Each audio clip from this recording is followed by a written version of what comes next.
నమస్తే,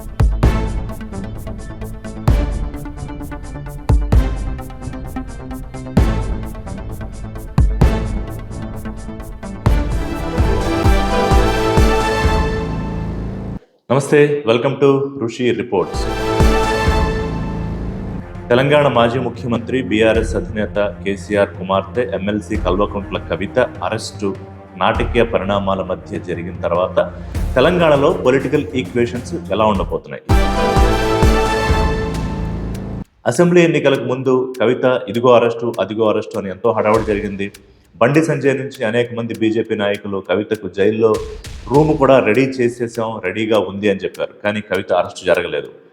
బీజేపీ నాయకులు 119 నియోజకవర్గాల్లో ఎక్కడికి వెళ్ళినా కూడా రెండే ప్రశ్నలు వాళ్ళని అడిగారు. ఒకటి, బండి సంజయ్ని ఎందుకు తప్పించారు, కవితను ఎందుకు అరెస్టు చేయలేదు అని. ఈ రెండు ప్రశ్నలకు సమాధానంగా చాలా పెద్ద మూల్యమే చెల్లించుకోవాల్సి వచ్చింది. బీజేపీ 8 సీట్లు గెలుచుకుంది. గతంతో పోలిస్తే ఎక్కువైనా కూడా బీజేపీకి వచ్చిన హైప్తో పోలిస్తే ఆ సీట్ల సంఖ్య తక్కువ. ఇప్పుడు మోదీ, అమిత్ షా అపర చాణక్యులుగా పేరు తెచ్చుకున్నారు. దేశ రాజకీయాల్లో ఏ రకంగా ఎప్పుడు చక్రం తిప్పాలి అనే టైమింగ్ వాళ్ళకు చాలా స్పష్టంగా ఉంటుంది. అప్పట్లో కవితను అరెస్ట్ చేసినా దాని సానుభూతి పవనాలు ఒకవేళ బీఆర్ఎస్కే వస్తే మళ్ళీ బీఆర్ఎస్ తిరిగి అధికారంలోకి వచ్చే అవకాశం ఉంటుందా? అలాగే బీఆర్ఎస్ బీజేపీ కలిసి పనిచేస్తున్నాయి అనే అపవాదు మూటగట్టుకోవడానికి కాకుండా దాన్ని పక్కన పెట్టడానికి అరెస్ట్ చేసిన మాత్రాన బీజేపీ అధికారంలోకి వచ్చే అవకాశం ఉందా? ఛాన్స్ లేదు.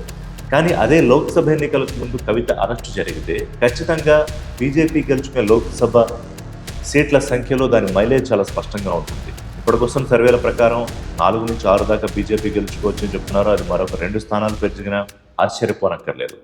ఇక కవిత అరెస్టు తర్వాత జరిగే పరిణామాల్లో నిన్న హైడ్రామా కేటీఆర్ అలాగే ఈడీ అధికారుల మధ్య జరిగింది. ఈడీ అధికారులు ఏకంగా బంజారాహిల్స్ పిఎస్లో కేటీఆర్ మీద ఫిర్యాదు చేశారు.